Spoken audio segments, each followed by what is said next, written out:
Doctor Baba Saheb Ambedkar open university.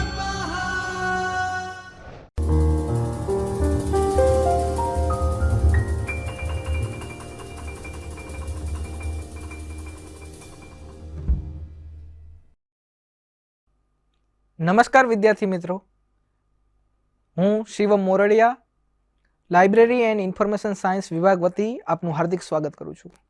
જેમ તમે જાણો છો, શૈક્ષણિક ગ્રંથાલયનું મહત્ત્વ એક ખૂબ જ રહેલું છે.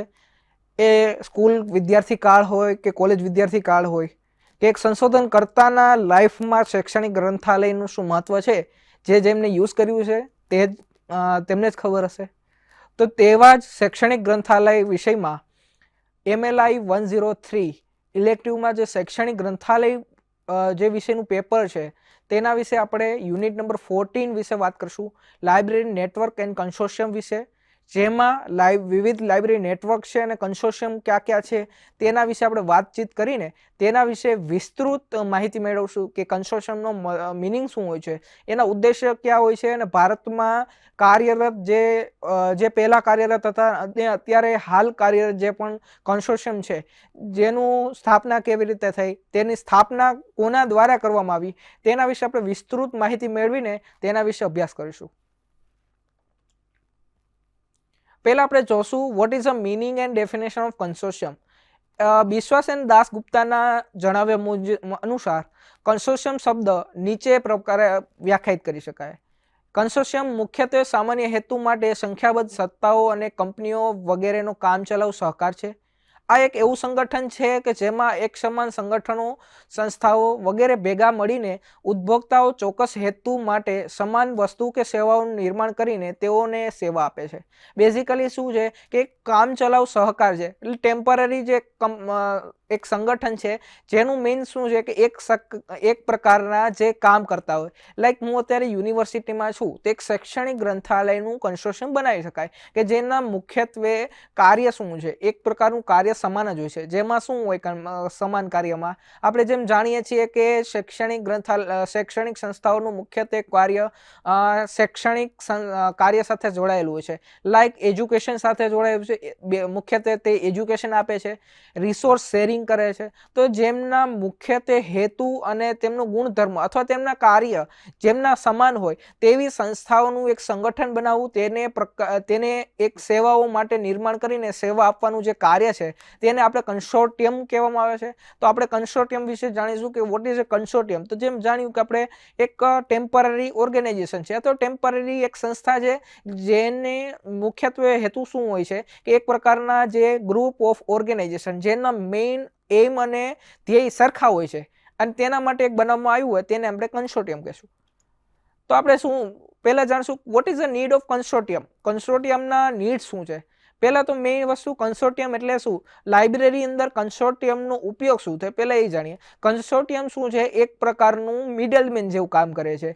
લાઈક ABCD નામના 4 ઇન્સ્ટિટ્યૂટ છે. ચારેય ઇન્સ્ટિટ્યૂટ રિસોર્સિસ જે પણ સબસ્ક્રાઇબ કરે એ પોતાની રીતે જ જો સબસ્ક્રાઇબ કરવા જાય તો એમનો પ્રોબ્લેમ શું થશે, એક તો સૌથી વધારે રૂપિયા આપવા પડશે કારણ કે એક પોતે ઇન્ડિવિજ્યુઅલ લેવલે પરચેજ કરે છે. જો તેને બલ્ક લેવલ ઉપર પરચેજ કરવામાં આવે, ચારેય ઇન્સ્ટિટ્યૂટ સાથે મળીને પરચેજ કરવામાં આવે તો જે તે પબ્લિશર તેમને બલ્ક જે પરચેજ થશે તેના ઉપર એને ડિસ્કાઉન્ટ આપવામાં આવશે, જેના મદદથી એક તો ઇન્સ્ટિટ્યૂટને ચીપર રેટ ઉપર મળી જશે.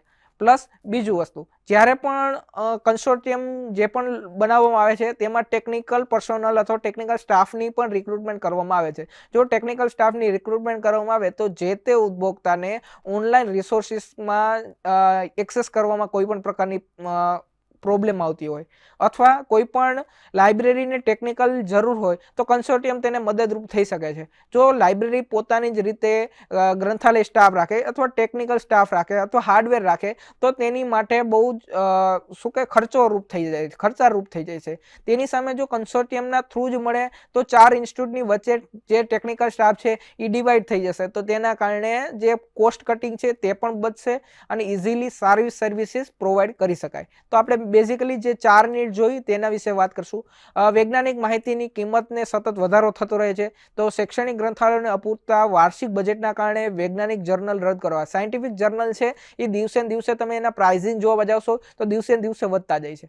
તેની સામે આપણે એક આ જોઈ શકાય કે વાર્ષિક બજેટ છે તે વૈજ્ઞાનિક જર્નલ જે પણ જર્નલ શૈક્ષણિક ગ્રંથાલય છે એને પૂરતા પ્રમાણમાં જે બજેટ મળવું જોઈએ તે પ્રમાણમાં કેટલી વખત મળતું નથી. તો તેના કારણે જે સાયન્ટિફિક જર્નલ છે તે જાણે હું પહેલા 10 જર્નલ સાયન્ટિફિક જર્નલનું સબસ્ક્રિપ્શન કરેલું હોય અને જો પ્રાઇઝિંગ વધતી જશે પણ બજેટ મારું પૂરતું જ રહેશે તો એના કરતાં મારે જર્નલની જે સંખ્યા છે તેને ઘટાડો કરવો પડશે અથવા રદ કરવો પડશે બીજા જર્નલને.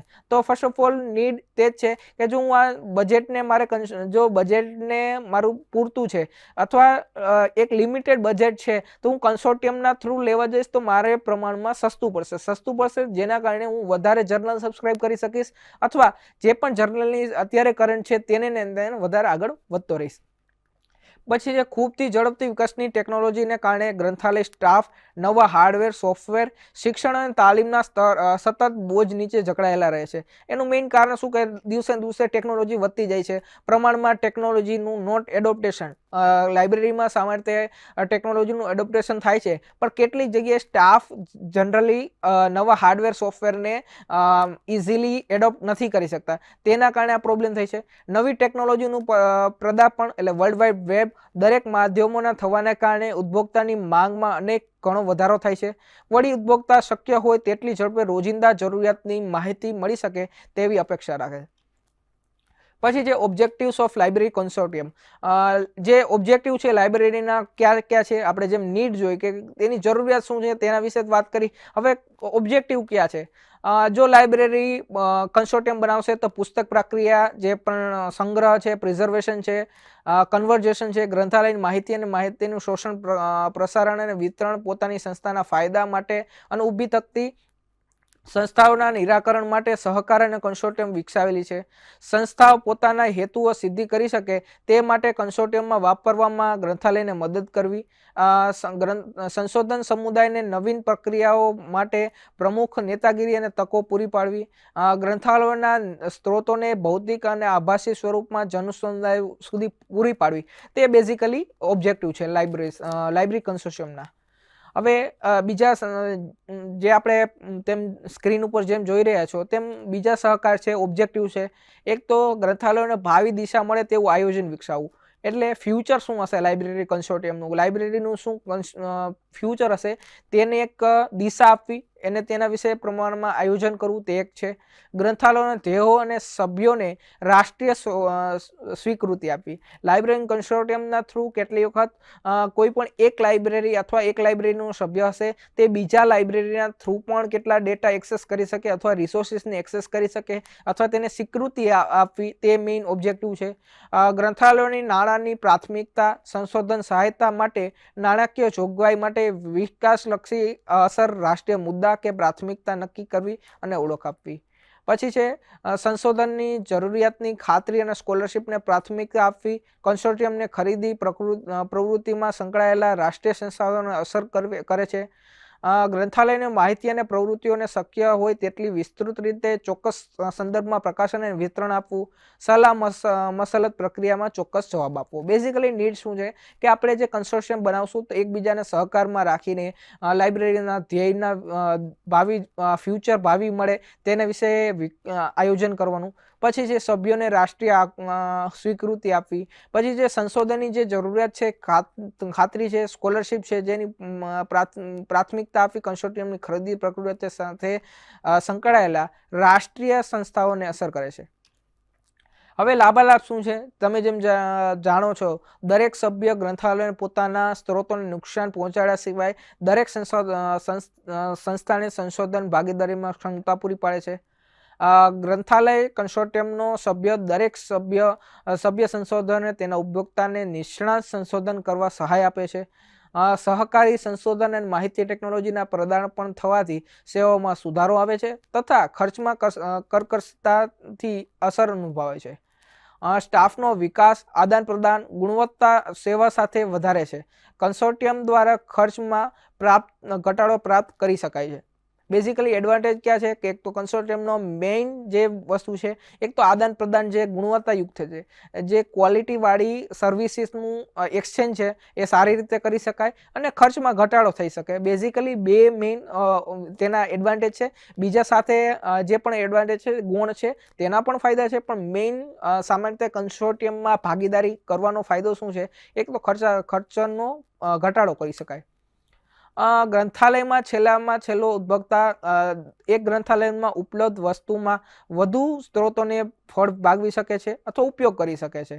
જ્યાં સુધી કન્સોર્ટિયમ એક એજન્ટ તરીકે બધા ગ્રંથાલયો સાથે કરાર કરે છે, તેની ખરીદ કિંમત ઓછી હોય છે, જેનાથી તે વ્યક્તિગત સંસ્થાને પણ ઉપલબ્ધ કરાવે છે. નવા વિજાણકીય સ્ત્રોતોના પ્રવેશ સાથે ઇન્ટરનેટ અને વર્લ્ડ વાઇડ વેબ દ્વારા ગ્રંથાલયોની સુવિધા પૂરી પાડવામાં આવે છે અને સરળતા રહે છે. ઉલ્લેખનીય છે કે સેવા ઇન્ટરનેટ અને www દ્વારા અપાતી હોય છે. પછી છે શક્ય હોય એટલી ઓછી કિંમતે આંતર ગ્રંથાલય લેવડ દેવડ ત્વરિત બનાવી શકાય છે. હવે છે આપણે કન્સોર્ટિયમ જે વિશે વાત કરી કે કન્સોર્ટિયમના લાભાલાભ શું છે, ઓબ્જેક્ટિવ શું છે, ધ્યેય શું છે અને એનું મિનિંગ શું હતું તેના વિશે તો આપણે વાત કરી, પણ રિયલમાં ઇન્ડિયામાં જે કન્સોર્ટિયમ કામ કરતા હોય તેના વિશે આપણે વાત કરશું કે જે ઇન્ડિયામાં રિયલમાં કન્સોર્ટિયમમાં કામ કરે છે. પેલું છે ઇન્ડેસ્ટ. ઇન્ડેસ્ટ અત્યારે ઈસો સિંધુ નામનો પ્રોજેક્ટ છે તેના ભેગું મર્જ થઈ ગયું છે. જે પહેલા જે ઇન્ડેસ્ટ કન્સોર્ટિયમ હતું તેની સ્થાપના કોને કરી હતી અને મુખ્ય વડુ મથક ક્યાં આવેલું છે તેના વિશે વાત કરશું. પેલા છે ઇન્ડેસ્ટનું full form. I for Indian, N for national, D for digital, E for digital library, in library science and technology. આ એનું હતું. બેઝિક શું હતું, Indian national science and technology માટે digital library, digital abstract for science and technology, જે ભારતની technical શિક્ષણ પદ્ધતિ માટે વિજાણકીય સ્ત્રોતોનું લવાજમ એટલે સબસ્ક્રિપ્શન આધારિત કન્સોર્ટિયમ છે, જે માનવ સંસાધન વિકાસ મંત્રાલય દ્વારા પ્રોફેસર M.N. બાલકૃષ્ણનની ચેરમેનશીપ હેઠળ નિષ્ણાતોના સમૂહ દ્વારા અપાયેલા માર્ગદર્શનને આધારિત રચવામાં આવ્યું છે, જેનું મુખ્ય વડુ મથક Indian institute of technology Delhi ખાતે IIT દિલ્હી છે ત્યાં આવેલું હતું. અને બેઝિકલી ઇન્ડેસ્ટને ઈસો સિંધુ ભેગું મર્જ કરવામાં આવ્યું અને ઈસો સિંધુ અત્યારે હાલ ઇન્ફ્લુએન્સ સેન્ટર ગાંધીનગર દ્વારા સંચાલિત કરવામાં આવે છે. હવે છે ફોર્સારા. ફોર્સા શું છે, 1880 પહેલા ગ્રંથાલયોને જે તે સંસ્થામાં કાર્ય કરતા ત્યાં ખગોળશાસ્ત્ર અને ખગાડ ભૌતિક સંશોધનો માટે મુખ્ય વિષયો ગણાતો, જેથી અનુભવના આધારે જણાવ્યું કે સંશોધન ભાગીદારી માટે ગ્રંથાલયો વચ્ચે ગોષ્ઠી કરવાની જરૂરિયાત ઊભી થાય છે. એટલે આપણે ફોર્સાનું જે નિર્માણ કરવામાં આવ્યું, કન્સોર્ટિયમ બનાવવામાં આવ્યું, એના બેઝિકલી જે એક્ટિવિટીઝ છે તેના વિશે વાત કરીએ. એક તો તે છે union catalogue of current journal, union catalogue of annual and irregular publication, પછી union catalogue of reference tool, non book source, જે રેફરન્સ ટૂલ્સ છે લાઈક ઈ રિસોર્સિસ હોય અથવા નોન બુક જે પણ સોર્સિસ છે એમાં કેટાલોગ, મેટા કેટલોગ પણ આવે, મેપ્સ છે, જીઓગ્રાફિકલ જે પણ ડેટા છે, રેફરન્સ સોર્સિસ છે તેના વિશેની વાત છે. Union catalogue of reference to book source, જે બુક સોર્સમાં જ પણ રેફરન્સ ટૂલ્સ છે તેના વિશે વાત કરીએ, એટલે બુક્સના જે સોર્સ છે તે યુનિયન કેટલોગ બનાવવાનું. પછી રિસેન્ટ રિસર્ચ ઇન એસ્ટ્રોનોમી અને એસ્ટ્રોફિઝિક્સ, તેના વિશે તે પણ એક્ટિવિટીઝ કરી રહ્યા છે કે જે પણ રિસર્ચ થઈ રહ્યું છે તેને આપણે કરવું. બુક્સ ઓન ઓર્ડર, જે પણ બુક્સ ઓન ઓર્ડર પ્રોસેસ છે તેના વિશે કરવું. યુનિયન કેટલોગ ઓફ થેસિસ અને યુનિયન કેટલોગ ઓફ ડુપ્લિકેટ્સ. પછી ફોર્સેરાના મેમ્બર્સ કોણ કોણ છે, એક તો છે IIA એટલે ઇન્ડિયન ઇન્સ્ટિટ્યૂટ ઓફ એસ્ટ્રોફિઝિક્સ બેંગ્લોરમાં છે, inter university centre for astronomy અને એસ્ટ્રોફિઝિક્સ પુણેમાં છે, national centre for radio astrophysics પુણેમાં છે, નિઝામ ઓબ્ઝર્વેટરી CASA હૈદરાબાદ છે, ફિઝિક્સ રિસર્ચ લેબોરેટરી અમદાવાદ છે, રમણ રિસર્ચ ઇન્સ્ટિટ્યૂટ બેંગ્લોર છે, Tata institute of fundamental research Mumbai છે, સ્ટેટ ઓબ્ઝર્વેટરી નૈનીતાલ છે. તે આ બધા ફોર્સેરાના મેમ્બર છે. હવે આપણે વાત કરશું ઇન્ફોનેટ વિશે. UGC ઇન્ફોનેટ યુનિવર્સિટી સાથે સંલગ્ન કોલેજો સુધી વિકાસ કરવા પ્રમાણસરનું માળખું વિકસાવેલ છે. રાષ્ટ્રની ભૌતિક સીમાઓને કરોડરજ્જુ તરીકે ફાઇબર ઓપ્ટિક લિંકથી જોડાયેલા હતા. એ ઇન્ફોનેટ જે આપણે કન્સોર્ટિયમની વાત કરીએ છીએ એના પ્રમુખ લક્ષણો કયા કયા હતા? સંપૂર્ણ સેટેલાઇટ WAN ને બ્રોડબેન્ડ અને SV ટેકનોલોજીની મદદથી કરે છે. સમગ્ર રીતે નેટવર્ક નીચેથી ઉપર અને દરેક ડિવાઇસથી નિરીક્ષણ થઈને તેવા સર્વગ્રાહી નેટવર્ક મેનેજમેન્ટ પદ્ધતિ છે. દુનિયાના શૈક્ષણિક અને સંશોધન નેટવર્ક સાથે જોડાણ કરવું તે મેઇન એના મુખ્ય લક્ષણો છે. અગ્નિશામક દિવાલ અને અનધિકાર પ્રવિષ્ટ એટલે જે અનધિકૃત પ્રવેશ છે તેને ઓળખ કરીને તેનો ઉપયોગ ડેટા સલામતી અને વાયરસના રક્ષણ સામે કરવામાં આવે છે. વેબ હોસ્ટિંગ અને ઈ જર્નલ મેલ બોક્સ માટે સમર્પિત ડેટા કેન્દ્ર છે. વિષય વસ્તુને નિયંત્રણ માટે સમગ્ર વિશ્વમાં પ્રતિબિંબિત સ્વરૂપે વિખરાયેલ છે. દૂરવર્તી શિક્ષણમાં બ્રોડબેન્ડ મલ્ટીમીડિયા અને વિડીયો માર્ગનો ચેનલ્સનો ઉપયોગ થઈ શકે છે. પછી જે ઇમ્પ્લિમેન્ટેશન કેવી રીતે કરવામાં આવ્યું, UGC ઇન્ફોનેટે ઇરનેટના માળખાને વધુ પડતા ઝોકમાં દબાણમાં વશમાં થઈને ગોઠવવામાં કરવામાં આવે જેથી તે ગુણવત્તાયુક્ત સેવાઓને ખાતરી અને ઇન્ટરનેટ દ્વારા સ્ત્રોતોને મહત્તમ ઉપયોગ કરી શકાય તે માટે આ નેટવર્કને ખુલ્લા IP પ્લેટફોર્મમાં state of the art technology જેવા કે IP અથવા ટીવીનો ઉપયોગ કરીને જે તે પ્રશ્નોના ઓનલાઈન જવાબ આપવા સક્ષમ બને છે. મુખ્યત્વે ઇરનેટ ઇન્ડિયા દ્વારા સંચાલિત છે જે આ પ્રોજેક્ટ માટે 100% કેપિટલ ખર્ચ, 90% રિકરિંગ ખર્ચ અને દર વર્ષે UGC દ્વારા અનુદાનિત કરવામાં આવે છે. ઇન્ફોનેટ અને જે અત્યારે આપણે વાત કરી ઇન્ફોનેટની અને ઇન્ડેસની એ બંને અત્યારે કન્સોર્ટિયમ જે ISO સિંધુ જેમ વાત કરી તેના ભેગું અટેચ કરવામાં આવે છે અને મર્જ કરવામાં આવે છે. આ સંદર્ભે UGC અને ઇરનેટ ઇન્ડિયા દ્વારા લાંબા ગાળાની ભાગીદારી એટલે MOU સહી કરવામાં આવી છે અને સહભાગી ટેકનિકલ અને સમિતિ દ્વારા નિષ્ણાતોને આગળ કરવાનું અને UGC ઇન્ફોનેટની યોજનાને અમલીકરણ અને પ્રક્રિયાઓને માર્ગદર્શક અને નિરીક્ષણ કરે છે. ઇન્ફ્લિમનેટ એ UGC ઇન્ફોનેટનું સંકલન કરતી મધ્યવર્તી એજન્સી છે જે ઇરનેટ અને યુનિવર્સિટી દ્વારા જોડાણ કરવાની સગવડતા પૂરી પાડે છે. પછી છે ડેટા સેન્ટર. UGC ઇન્ફોનેટ માટે એક ડેટા કેન્દ્ર કે જે ખૂબ જ ઊંચી સર્વર ક્ષમતા ધરાવતું હોય તેની સ્થાપના કરવી. સમાન રસના મુદ્દાઓને ડેટા કેન્દ્ર પર સંચાલિત કરવામાં આવશે. દરેક યુનિવર્સિટીને પોતાની વેબસાઇટ ચાલુ રાખવાનું અને યુનિવર્સિટી કન્સોર્ટિયમ દ્વારા જર્નલનું લવાજમનો વિકલ્પ આપે છે. આ ડેટા કેન્દ્રમાં હશે એક તો UGC ઇન્ફોનેટ માટે સમર્પિત હશે, ઈમેલ, વેબ ન્યૂઝ, પ્રોક્સી સર્વરનો સમાવેશ હશે, અગ્નિશમક એટલે ફાયરવોલ છે, અનધિકાર પ્રવેશને ઓળખ કરવી, રક્ષિત કરવી. એ આપણે જેમ જોયું ભારતીયના ઉચ્ચ શિક્ષણ પોર્ટલને રાખેલ છે. પછી subscription of electronic journal. Online જે પણ સબસ્ક્રિપ્શન છે ઈ જર્નલ છે તેને પણ કન્સોર્ટિયમ દ્વારા જે પણ ઇન્સ્ટિટ્યૂટની જે પણ જરૂરિયાત હશે તે પ્રમાણે જરૂરિયાતને જાણીને તેને સબસ્ક્રિપ્શન ઈ જર્નલમાં જે પણ સબસ્ક્રિપ્શન કરવાની જરૂર પડશે તેને પણ મદદરૂપ થઈ શકશે. પછી UGC ઇન્ફોનેટ ટ્રેનિંગ છે. UGC ઇન્ફોનેટ પ્રમાણમાં ટેકનિકલ ટ્રેનિંગ પણ આપે છે, તેને કેવી રીતે યુઝ કરવું અથવા તેને વેન દ્વારા કેવી રીતે જોડાણ કરી શકાય, નેટવર્કની સલામતી, મેલ સર્વર, વેબ સર્વર, પછી ઈ જર્નલ્સની પ્રાપ્તિ અને સંચાલન માટે તેઓ કેમ્પસમાં પણ જઈ શકે છે. આશરે 99 યુનિવર્સિટીના 108થી વધારે નેટવર્ક સંચાલક ઇરનેટ ઇન્ડિયા ન્યૂ દિલ્હીમાં તાલીમ પામ્યા છે. 63 યુનિવર્સિટીના આશરે 63થી વધારે વ્યવસાયિક વિજાણુકીય સ્ત્રોતોના સંચાલનો માટેની ઇન્ફ્લિમેન્ટ કેન્દ્ર અમદાવાદ દ્વારા તાલીમ પામ્યા છે. પછી CSR ઈ જર્નલ કન્સોર્ટિયમ.